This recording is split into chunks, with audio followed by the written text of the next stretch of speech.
Good afternoon. How are you? Well, some of you are back to work. Others are enjoying the holidays. I spent the day doing some reading and writing and research. That's what I do every day anyhow. Some days are busier and longer than others. So the temperature here is 37 degrees. I much prefer it would be 50 or even 40 something, but it's not. I want to thank Thomas Jefferson for this information. It's overcast and it looks like it could snow, but it's not quite cold enough and apparently wet enough. So that's that. So on Christmas Day, Trump, who is the maggot that can't allow a day to go by unless somebody pays attention to him, and the only way he thinks he can get attention is by being an SOB all the time. Never stops. Always looking for the angles to humiliate or embarrass someone, to hurt them, to do them injustice. He knows better, but he's playing to the stands, so he's playing to the lowest common denominator in America. Those people that are in the gimme category, the take me category, don't give a shit about anyone. So what's a good example of that? Well, yesterday, when you and I and others were wishing each other well and hoping the season would foresee, anticipate better times and more civilized thinking, he was saying he wanted to seize the moment to be as terrible as he could be.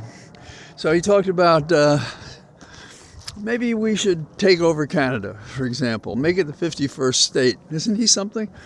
And he said to he wished Merry Christmas, and then he called them the radical left lunatics.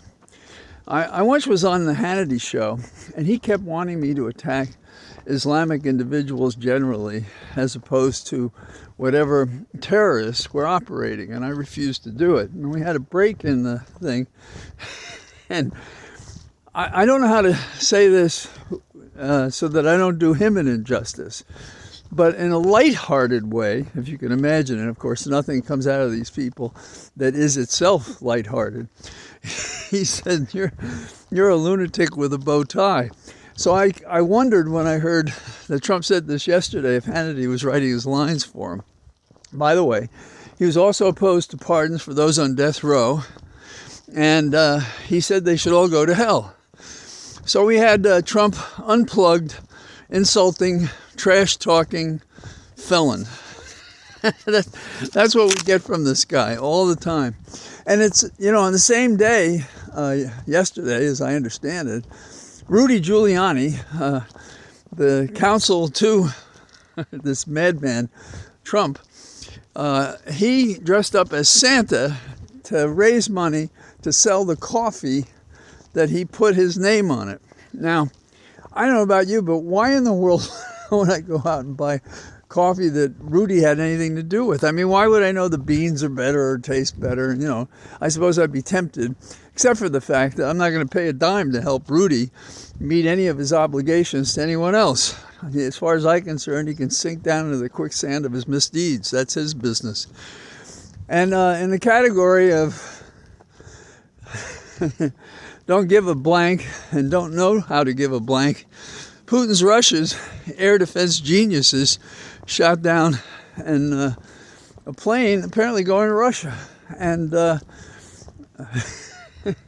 right now all the experts are out there looking for the tape recording in which somebody says, whoa, oops, what did I do? I expect the last thing I hear in this life before I pass into inert material is going to be oops. And by that time, who knows? Maybe that's the best way to do it. I don't know.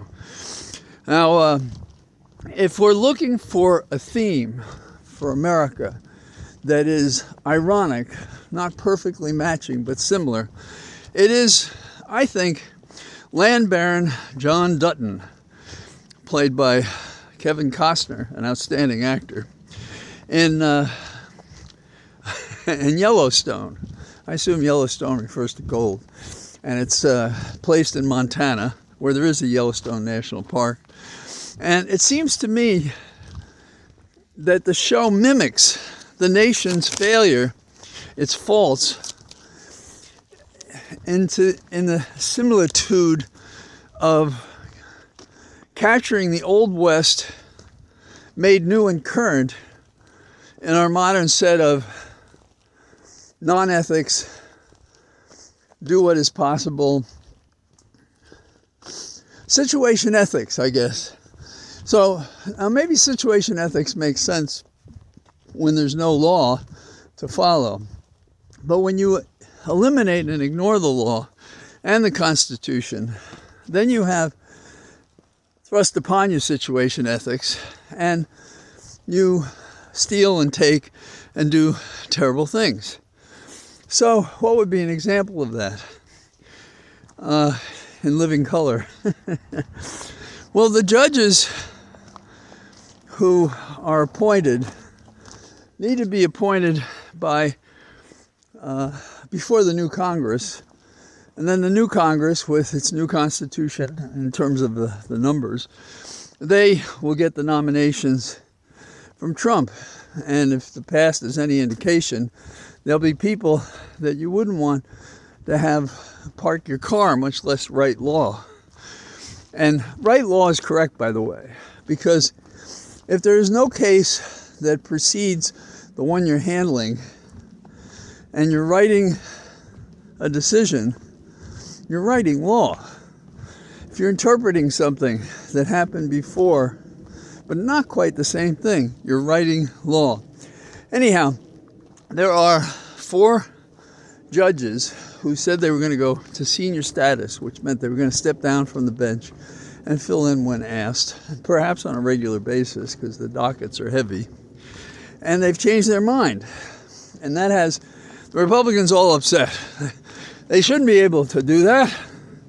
Why? Because they want to appoint people who are seemingly unjust. Okay, now, is that a partisan remark? No, because there was a time, not so many years ago, when the way we chose judges was we looked at the recommendations of the ABA and other leading respected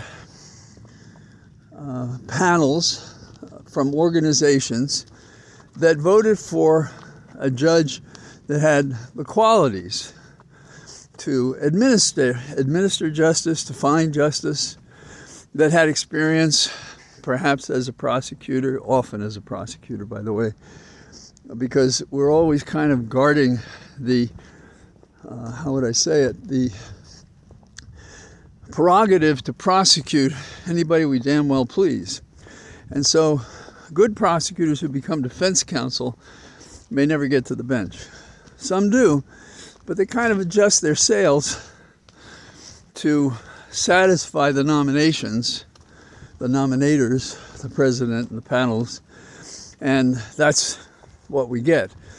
I can say that pretty confidently, having stirred around in courthouses, state and federal, for most of my life. But here we go. What is going on now? Well, when the Republicans choose judges, they just go to the Federalist Society. They find out the ideology of the judge. They convince the judge to come in and say, oh, I can't say what I'm going to do because the case isn't before me. And then like the dodos that are on the Supreme Court now, who followed this prescription, then reveal themselves and do whatever the hell they want, consistent with their ideology.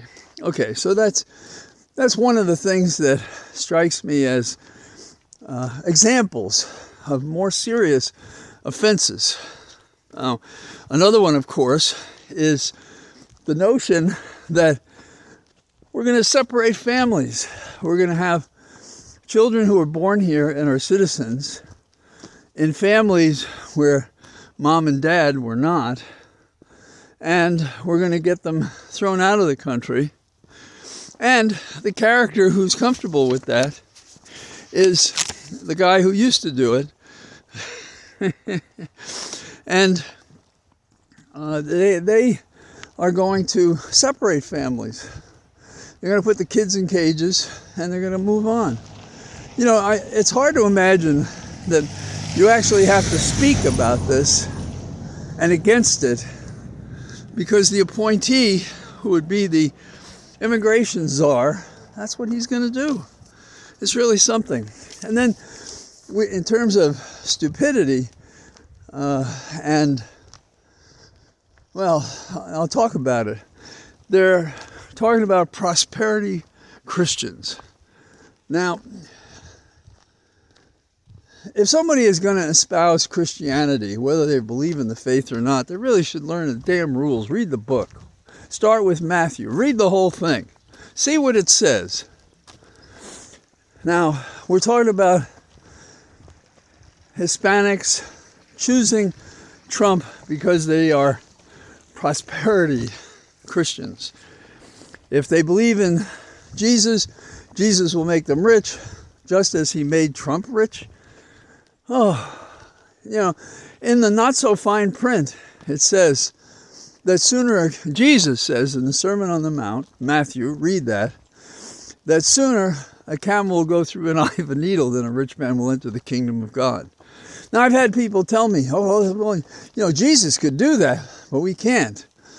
And it's not just about whether or not they'll end up on the cross the way he did. It is that he's special and we're not. Yet, so we can ignore it. But then that means they have to ignore the part where Jesus says, hey, by the way, if you don't do these things, you won't enter the kingdom of God. Now, I am personally not religious. Came slowly, I don't know, kind of a release when you listen to your mind, observe the evidence and see the inconsistencies and the cynicism and hypocrisy and the corruption. It's easier to make a decision about these things, but that's me. But if you're going to say you're a Christian, tell me that you embrace the Sermon on the Mount, which, by the way, talks about the poor, not the rich. So it shouldn't surprise us that in campaigns today, we lie. Well, we, not you and I, but Trump and his gang lie. They lie even about what Jesus said, of course. And they probably attack him for hanging out with a woman that some thought it was a woman of the night. You know, Mary Magdalene. It's impossible to have a dialogue with people who lie so much all the time, misunderstand, don't study, don't care to know. So when people talk about us reaching across the aisle and talking and finding how we can work together, how can we do that? Do we not tax the rich? Do we believe Jesus got it wrong if you're a Christian? So anyhow, I'm warming up for the new year, I guess. As difficult as it is when it's 37 degrees out. And I look forward to us putting on our battle armor and fighting these hateful, terrible, evil, inhumane persons who presume that they have the wisdom, knowledge, experience, good thinking, demeanor to run our government, because they don't. And if we're not there, and we're not fighting it, and we're not talking about it, we're not ridiculing their foolishness, we'll all be victims because we let it happen. One of the interesting things about the immigration czar is he said the parents should know when they came here that they could be thrown out and their children who could be citizens, they could stay. So they sort of made their bed in it, now they have to sleep in it. This is their thinking, and it's certainly not Christian. It's not American, although we've had episodes of difficulty with immigration from the beginning. And indeed, some might say the nation was formed because of the colonial treatment by King George III. But we don't have to get that deep into the woods to understand that. So that's my rambling thought for today in the Cathedral of Trees. And who knows, sooner than we think, they'll have leaves again. All the best. Bye-bye.